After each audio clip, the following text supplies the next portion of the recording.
What's up, guys, and welcome to this episode of Tuesday Night Talks with Mick. This week we have Hannah.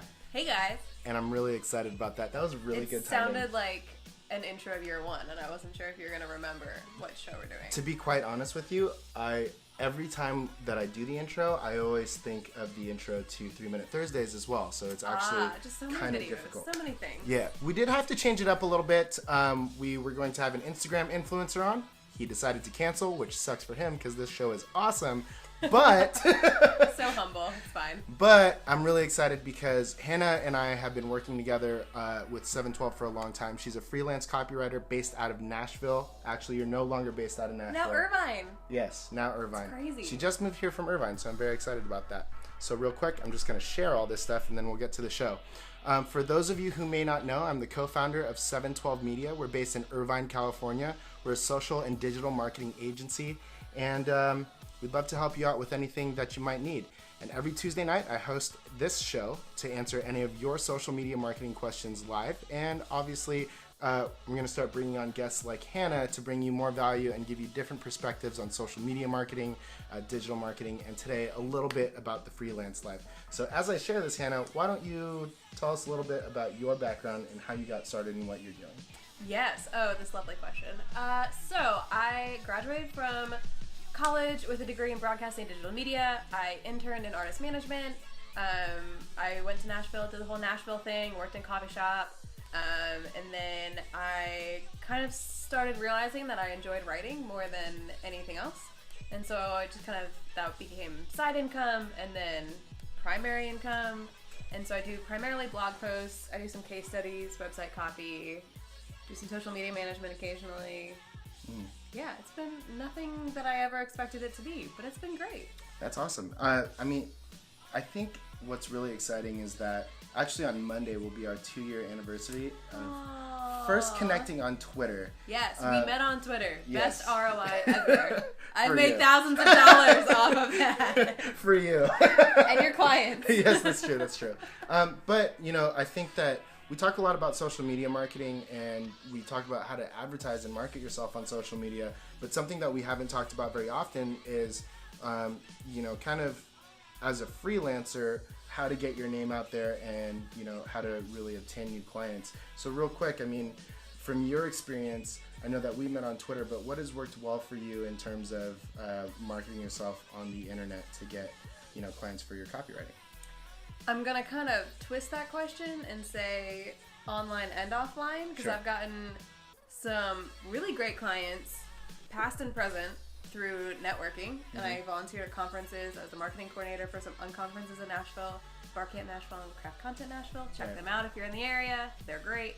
And so I made multiple connections through that. And also, now going back to social media, I just kind of in that interlude of post-grad life and trying to figure out what I wanted to do, I figured, well, let's try to grow my Twitter following. And so I'm posting regularly. I started doing the same thing on Instagram and just, my big thing is that you need to be open and you need to be vulnerable and you need to be real. Yeah. Because people can see through, reality TV, we all know that it's not actual reality. Right. It's a fake version of it. So I think on social media, it's very easy to just show the good things. Sure. You mentioned vulnerable. What does vulnerable mean to you when you're getting yourself out there? Shout out to Brene Brown. She did a whole TED Talk on this and a whole book. It's very good.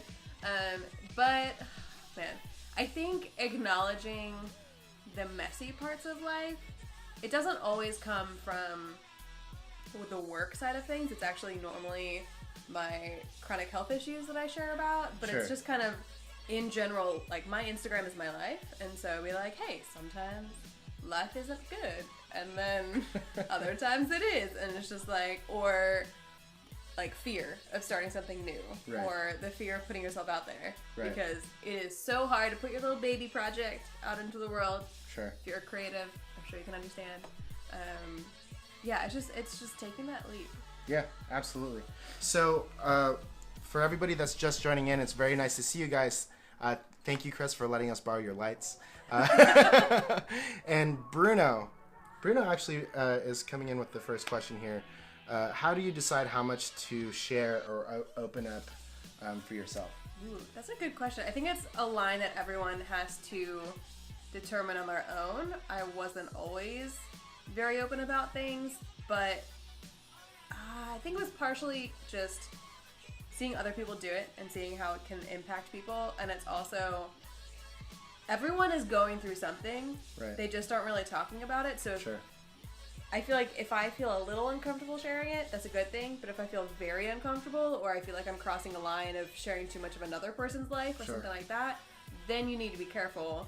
But I mean, let's see, like failure. Like I started a company and it quote unquote failed. It didn't really. If we learn something from it, it's not failure. That's my whole thing. Sure. But I wrote a whole post about it. I put it up with Startup Southerner. I told people about it, and that was really, really hard. Right. But I know everyone else has experienced failure. We don't talk failure. We don't talk about it. Right. So let's do it. And so Yeah. I think it has to be a little uncomfortable. Yeah. But it's also a very personal boundary that each person needs to decide. Good question. And that comes back to being authentic and the fact that your authenticity will, quote unquote, sell, right? Yes. Yeah. All about the authenticity. Absolutely. And for me too, Bruno, I mean, I'm pretty active on different social media platforms, I guess you could say. Maybe. He posts every once in a while. Every so often. And I actually share a lot about my thoughts. I share a lot about my feelings, about my life. But when I add everything up, at the end of the week, even if I do a vlog that you can check out on YouTube, or a Snapchat, or Instagram stories, or anything like that, or even Facebook like this, adding everything up, there's still like maybe 45 minutes out of my entire week. So there's a lot that I keep personal. I've actually, Alex says hello. Hey Alex, how's it going? I've actually decided to keep a lot of my personal life personal when it comes to my relationships or my family or anything like that. Just because I feel like because so much is out there, I need to keep some of the stuff for myself. I need to keep some of those like memories, I guess you could say, or some of those feelings for myself. But with that being said, if it applies to my business, you know, I've been through some things, you know, in my personal life and in my business life, I guess you could say, that I think resonates with people and allows people to know like where I'm coming from when I say something or when I do something a certain way, or I think it brings value to somebody else because I think that they're able to kind of connect, you know, with the story. So that's, you know, but that's just my decision. I'm comfortable with sharing a lot of things, and if you know me in person, I'm a very open person, but I think that comes down to the individual and what you're really willing to share. As long as you're being authentic with what you're doing, I think that's really the most important thing. With that being said, somebody else asked a while ago, like, you know, is there a difference between like you in person and real life? It's like, well, there's different authentic versions of somebody. Yeah, I mean, I feel like I'm goofier in person. My sense of humor is definitely very shaped by Wayne's World and Monty Python. But I think, I mean, it is. It's different. You can be different versions of authentic. Right. You can be, like, I'm a lot goofier and weirder in person, but I still kind of have that little... I have that on my Instagram profile a little bit, at least. Because you want to, like, that's my professional image, and I'm not always going to be my kind of, like, slightly more uptight professional self with my friends. But I think it's all different versions of it. That's a very good point. Absolutely. And, like, I'm very authentic at, like, a bar with my friends. And I'm very authentic in a boardroom doing a sales pitch or something like that. You know what I mean? But it's just the context of where it is. So long story short, I think that as long as you're being authentic and you're comfortable with what you're sharing, that's really what you got to go forward with. So thank you so much for the question, Bruno. For everybody that's just joining in, my name's Mikhail, and this is Hannah. And welcome to this episode of Tuesday Night Talks. If you have any other questions about social media marketing, digital marketing, or anything that you can think of, feel free to leave them in the comments, and we'll definitely get to those. But in the meantime, let's talk about your bread and butter, your copywriting, your blogging. Yes. You blog on different formats. Thank you, Bruno. I think it might be the lights. We got 3 lights in a very small room. Yeah, we had 3 lights. It's a little bit of overkill. I just wanted to see what would happen. And there's my really motivational wall behind us too. I think it's just giving us some. Very true. And I actually want to get into the motivational stuff too, but as we have some people that come in for the social media advice, let's talk about blogging and copywriting. Yes. You guys probably don't know, but Hannah helps 712 works with 712 and has been for 2 years, and does blogging and copywriting for industries all across the board, whether it's nutritional supplements, real estate development, dental labs, or anything like that. And you're really, what I've noticed is you're really able to really bring out the voice in each one of those clients, despite the difference in industries and the difference in personalities that come with the company. How do you really bring out like that voice, or what is your secret to doing that for an individual? I think it gets easier over time, because when I first started writing for, say, the supplement company, I could tell from the previous copy, they're like, okay, it's a supplement company, it's more lifestyle posts, figuring that out, but then just kind of going for it and seeing what works and what didn't. I think anything online is testing, and you always need to be trying new things and figuring it out. And of course, when it's on a client's page, you don't want to be reckless with it, but you still want to experiment, because you want to see what works for their audience, what their audience enjoys. Right. And you also need to work in that tone with the formatting of it, because if you aren't formatting things well, you aren't thinking of SEO, you aren't putting in the keywords, no keyword stuffing. Note, I did not say keyword stuffing. That's a whole other conversation. But like, focus on SEO, focus on everything, and then still bringing out that tone of like, the one client is a little bit more uptight, the other client's a little bit more snarky. So it's really just kind of looking through all of their content, all of their creative brief if you have one, their current blog posts, how they word their about page. That's a big thing, is if it's like one client is kind of emphasizing how kind of their influence in the industry. Sure. And they're a little bit more buttoned up. Right. But then the other one's more like, hey girl, how's it going? Yeah. And so that's a little bit more of the snappy. Right. I don't know if they would describe themselves as snappy, but it's snappy. Absolutely. And I think it takes a lot of time kind of, because you do a discovery meeting with all your clients and everything like that to really kind of get the tone of the personality too, right? Yeah, because I think you also, like, as much as possible, you want to interact in person or over the phone. And you just kind of, especially if it's a smaller company where it's just kind of the owner and his wife, or solopreneur or whatever, you want to really hear how they word things and hear how they talk and then translate that. I don't really think about it that much. Sure. At this point. What about like headlines? I think that I know that that's a little bit different, but a little kind of different direction in that question. But I really want to dive into kind of your strategy with headlines. Through our analytics, when we look at our different clients, we actually notice that a lot of the blogs that we're getting get a lot of the traffic that are coming in. So what would you say is your secret sauce to writing an effective headline? I want to look up more recent research on this, but I remember seeing this was probably like 2 years ago, Buffer posted an article about how you should always write 20 headlines for any article, and that'll just kind of like keep helping you refine it. Sure. I normally only do 5. I don't always do 20. So you write 5 different headlines for one article and then see which one sticks, essentially? Yeah, basically. Wow. Kind of depending. Sometimes it's like right away, like, oh, that's the one. So it's usually like the number. So it's 5 ways to do whatever, or like a questions. listicle type of thing. Yeah, so listicle, questions, and then you always want the keyword in there. And then, like for one of our clients, it's the like something guide to something. Right. And so that's just kind of the formula that we have. And we can say that client out. Glow Getter's Guide to like yeah. I even forget and that makes it more of like a series to keep people engaged over a long period of time. Yes. Yeah. That's a more coherent way of putting it. Yeah. It's honestly just it's practice. Yeah. I was not good at it at first, and it's also just staying up on the industry and reading what other people are doing. Sure. Not that you want to copy people, but it's still like you want to learn what other people are doing. It's the like, trends. It's trends, right? Yeah. Right. I think it's important to stay on top of that. Thank you for everybody just joining in. Bobby, Ralph, it's really cool to see you guys. For those of you that don't know, this is the every Tuesday night talks with Mick, and we like to talk about social media marketing and digital marketing. I'm the co-founder of 712 Media, based in Irvine, California, and we specialize in digital and social media marketing. So we do like to open this up for a live Q&A, and if you do have any questions, feel free to comment below, and we'll definitely get to those. So we were just talking about how to write effective headlines, which I think is great, and your copywriting strategy, a little bit of that. Now, there's a lot of copywriting, and for those of you that don't know, I think, when it's funny, when we first started out, we talked to just even people internally about copywriting and what is that. It's like writing articles and anything that's it's basically any words that are on a website, whether it's a headline, a hero image with a sentence, an about page.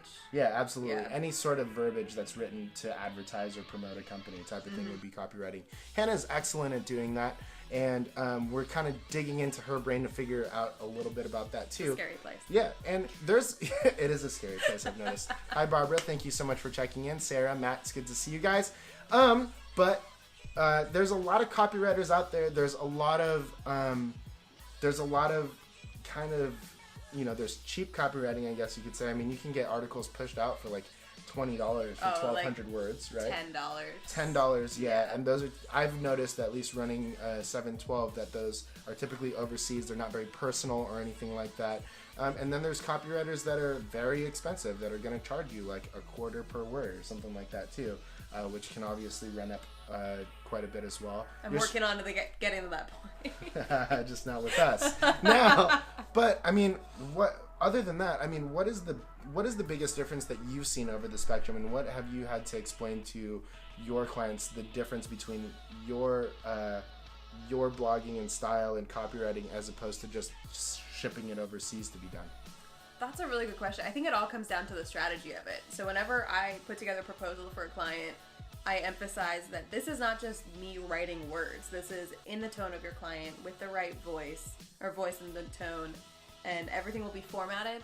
So short paragraphs, bolded phrases, lists, headings, everything that you need to help maximize this SEO and to improve writing for web is what you need. And so I might, depending on the copywriter, but I generally try to do as much as possible on my end to help ensure that their website ends up being as the best that it can be. So, and that's not something that you're necessarily going to get from John over in India, right? Correct. I mean, let's be honest, I don't think his name's When I first John. started writing, I was doing articles for $8 an article. And really? They're like 500 or 600 words. This is in college. I really wish I caught you back then. No, you don't. I wasn't that good back then. And then when I was making $50 an article, I was like, oh my gosh, this is amazing. And then I realized what you can really make when you're a quality copywriter. Yeah.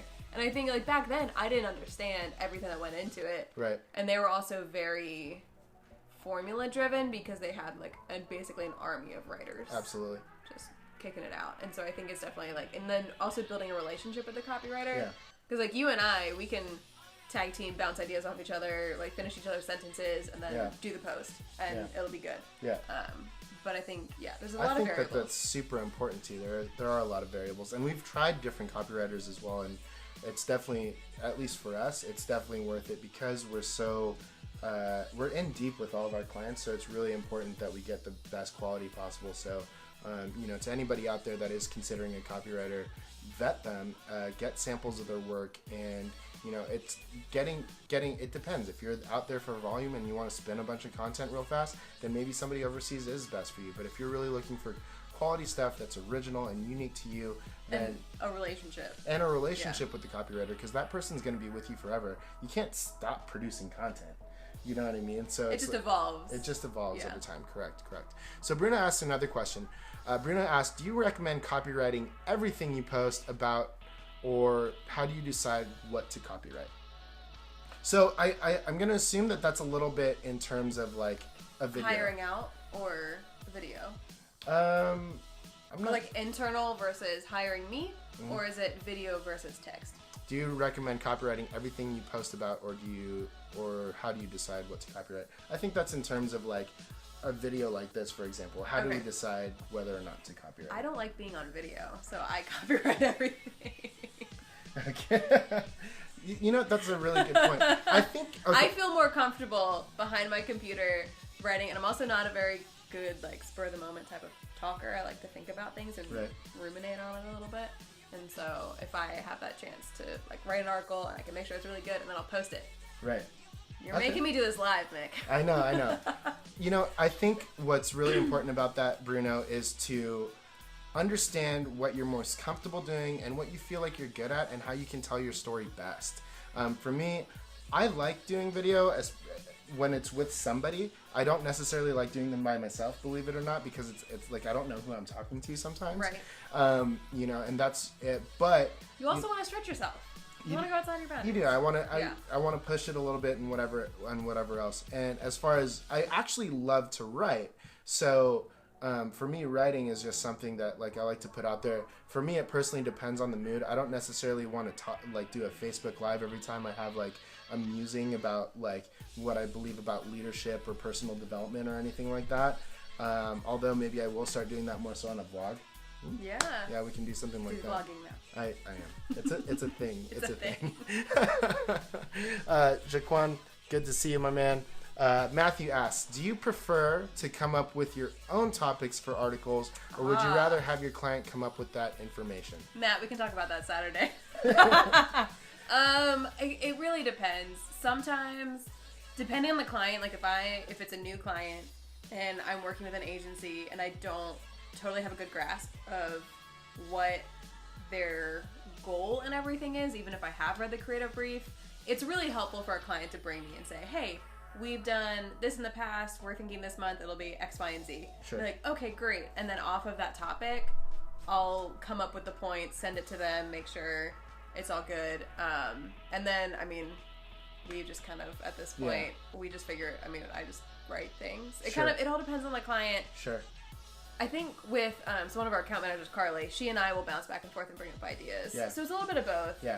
Honestly, sometimes I enjoy just writing. I think someone else bring me the topics. Right. So I think though, at least for us as an agency too, Matt, we not necessarily like to decide for our clients, but we like to guide them in the right way. I keep forgetting that the camera is there and I should look at it there. But and so it's like if their goal is to sell more houses or something like that, then we want to come up with the ideas that we think are gonna resonate best with their target audience and what their audience is actually going to respond to, because a lot of times your client might be a great business owner but not necessarily a great marketer, and if he or she was, they probably wouldn't hire you. But you know, so I personally like to come up with it, but with the right feedback from the client. What are your goals? Who do you want to reach? So on and so forth, and then coming up with topics around that, and then making sure, and then we are, for the most part, we used to proof things, but now we have a good relationship with our clients where they know that we're writing something that supports their brand. So that's kind of how we come around that decision. Anthony, it's very nice to see you. Thank you so much for checking in. I really appreciate that. Carol, I don't actually know you, I don't think. But thank you so much for... Hi, Carol. I know you. I didn't know which Carol it was. Yeah, absolutely. So thank you so much for checking in. For those of you that don't know, every Tuesday night I do host a Facebook Live session where we answer any questions about digital marketing, social media marketing. Today I wanted to get into the lifestyle of a freelancer a little bit. I'm also the co-founder of 712 Media based in Irvine, California, and we focus on digital and social media marketing. Clearly not the camera because I keep looking up there, so I'm sorry about that. But if you do have any questions that you'd like answered live, feel free to leave a comment below and we'll definitely get to them. Freelance life. Yes, it's an interesting one, isn't it? Yes. How is that working out for you, and how did you, what got you to make the jump from part-time freelancer to full-time, oh my gosh, here we go, freelancer? It's terrifying, isn't it? Anyone who has done it will know it is terrifying. Yeah. It was really gradual. It was in college, I was writing those $8 articles, which is not how I advise getting started, but it worked for me. And that, I mean, it was just a couple of week side income, college, other jobs. And then it ended up being side income while I was at Starbucks and building up a company. And then it became side income trying to be my main thing while I was at Warby Parker. And then I came out here and it's my main thing. So it was really gradual. It wasn't a leap. Right. I guess this was considered a leap going. Yeah, just moving halfway across the country. Yeah, you know that little thing that I did. Yeah. But awesome. it's hard if you to stay motivated, but at the same time, like I have the accountability of having clients and deadlines. Right. So it's harder to work on my own stuff because I can just push it off. Like, oh, whatever, I'll just do that after I finish the client thing. But yeah, it's definitely, I don't think it's for everyone, and I don't know how long I'll want to be doing it. Having a W-2 is really nice and you miss it. But, I mean, it is. Like, honestly, the flexibility is great. I can go visit friends for Thanksgiving or go take a client call on a beach once. And it was there's good and bad to it. Yeah, it all depends on what you're willing to risk and what you're willing to do. Absolutely. Bruno has another question.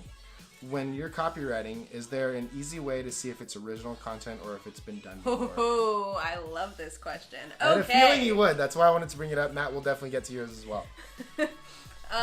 So, basically, everything on the internet is copied these days.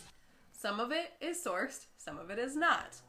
I believe wholeheartedly that when you take information from someone else, you source it. Usually it's just a form of a link back, so you put a link in a couple, anchor words or whatever the term is. But it's really hard to write original content these days. What was the rest of the question? When copyright something, is there an easy way to see if it's... You can always just Google, just say... Would you Google, kind of 2 sentences type of thing and see how much... I do the title. Oh, you do the title. So I do the title, and then just kind of look through the top, 10. There's always going to be something that's similar, but if you can see, okay, people have written about this, this, and this, how can I spin that and make it original for my client? Right. And I think that's the most important thing. And just always source things. Guys, please don't take things. Not only is it illegal, it's also just not very nice. Just give people credit. Yeah, so just to recap really quick, if let's say Bruno or whoever is writing about a topic, let's say there's 1,000 topics about, I don't know, motivational BS, right? And if you're copying Gary Vaynerchuk almost word for word, you'd take something like the word hustle and you'd hyperlink that back to a Gary Vee article type of thing. That's what you're saying with the anchor word? And also just pull quotes. So if there's a sentence or two that I want to take, that Gary Vee will say something better than I will be able to. He's even on my wall back there. See? But anyways, so so I would just quote him and then put one of those anchor words or say at Gary Vaynerchuk, and then his name would be the link back to the original article or video or whatever. But yes, just be careful, be original, and then just Google the headline, see if something original is coming up. Or a couple of the keywords, key ideas. Sure. I think that there's a lot of when it comes to writing whether it's for articles and blogging or writing about or writing music, for example, I think that it's super hard to be 100% original. Yeah, especially with music, especially. Yeah, it's a good analogy. Because we've consumed so much content over time. There's been so much time that's passed where it's we're just picking up stuff, really. You know what I mean? And then spinning it in our own words. You listen to the radio these days, and these chord progressions have been used 100,000 times before. And I think that a general thesis has been used 100 times in the past too. You know what I mean? Didn't some guy sue Nickelback for infringing upon a Nickelback song? He said 2 of them sounded too similar. That was probably 4 or 5 years ago. I think so. So somebody actually sued Nickelback for being Nickelback. They attempted to, at least. I don't know what ever came of it. That's amazing. But the point is, there's nothing new under the sun. You need to put your own voice on it and try to be as original as possible. Absolutely. But also don't, this might sound weird, but don't over stress about being too original. Yeah. You want to keep pushing content. You want it to be good, but you want to release it. Yeah. And so there's that fine line between trying, oh my gosh, I need this really original thought, I can't do it, to, I'll just write the same thing, or I'll just copy and paste. Right, for sure. Something. So there's a balance between that. So Matthew actually also had a question. He says, when you're copywriting, is there a way to see if... No, I'm sorry. I'm reading that. That was the other one. Matthew asks, what are some resources to learn more about being a great copywriter, or any influencers that you might recommend checking out? I think the people I follow lately are more just general creatives. Mm-hmm. Gary Vee, he's not necessarily a copywriter, but he's the mindset of go for it, try it.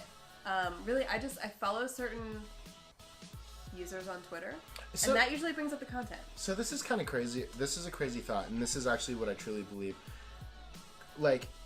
The quality of an article or a blog or a book or a video or a song is completely subjective. Yes. Right? So we have to remember that as well. So it's to be a good copywriter, that just kind of depends on who your audience is and if they accept it as good. Whereas, but there's obviously grammar stuff, or Bruno has a lot of questions as well or I'm sorry, I'm reading Matt's thing. Bruno's saying, like, is it, you should know some of the laws behind it so you're not completely plagiarizing somebody. Yes. But the quality of what you're writing, photography, paintings, things like that. What's that guy's name? Matisse? Who just does the splatter stuff? No, that's Pollock. Pollock, yes. Homeschooler for the win. Sarah would know that one. But Pollock, for example, he just put splatters all over something, which to some people might be like, it's just splatters, but there's dudes that are paying like $4 million or whatever it is for those paintings. So the quality of that, it's art in a certain sense, and that is completely subjective. But and that's what's important about, sorry, I just interrupted you. Go ahead. It's about like trying to get your client to understand marketing is fairly intangible. Sure. And it's hard to it's harder to put a value on that. And Right. so you need to educate your client. And if they don't think that good quality writing or high quality writing is valuable, then you're not going to be able to get them to pay $1,000 a month for a certain number of blog posts. Yeah. What I would recommend those, check out like Google Alerts, Google News as well. Yeah. Like Twitter trending topics is something too if you're writing about a specific industry, for example. And Facebook on your homepage actually shows trending topics in different industries, and you can write about those topics to maybe pick up more and get more. I know you're an analytics driven guy. So for me, it's like if you pick up a trending topic and you want to write about that, that might be a way to kind of increase your reach. But again, the quality of it is just whoever is reading it is going to think about that. One account is Jeff Bullis, Bullas. He does a lot of more of the marketing. He's a content marketing influencer, social media marketing strategist, and speaker. Forbes top 10 social media influencer, global business blog. So they post a lot of good content. So it's really just basic digital marketing content. Awesome. And just experiment. You need to figure out what your voice is. Bruno had some that I think that this is really important, and he's asking us, is it okay to use non-original content as long as you give them credit? I wish my media law professor from college was sitting with us right now, because he would give a very good answer. If you want to use non-original content, you need to source it. And so if you, like, say you're writing about a new supplement and you're linking to a study, I would say in the X journal in 2014, they found that blah, blah, blah, and then I would do the link back. So you have in the text that it's from a journal, so that gives the data that you're sharing credibility. So it's not just, some random study that they quoted. It's, it was published in a medically relevant study, right. And then you link back to it. It's kind of like the online version of your college papers, of your term papers. So at the very bottom, you would have the bibliography or the reference page or whatever, or you would do in-source citations, or however your professor wanted you to do it. Right. It's that version online. So if you find any content that is from another website, you should link to it. Awesome. That also helps SEO to a certain extent. I would let Matt talk more about that than me. Okay, so you're definitely citing it within the text, hyperlinking it back to the original article. Yes. And then, if possible, maybe doing like a resource at the end of the article too, like saying like this was found by this people. Not necessarily at the end as well, as long as you make sure to make it clear in it. Cool. Yeah. So long story short, if you are going to be using content that was published previously, make sure that you're linking back. All this general knowledge. Yeah. If it's general, like, world knowledge. Yeah, like the sky is blue. Yeah. Or some people would argue the year of something. Like, if you need to Google to find the year, it's public knowledge. You don't need to worry about that. Okay, cool. Cool. Yeah, so hopefully that answered your question, and I think that might be the rest of them. Ramirez, great. You didn't source your professor. I didn't source my professor? No, I did. I said, my media law professor, Dr. Westbager. We're friends on Facebook. Maybe he'll see this. Awesome. Well, that's all the time that we have for today. For everybody that checked in and is still here, thank you so much for checking us out. Next week, we will have somebody actually pretty special. She dresses in a Wonder Woman costume and does charity work.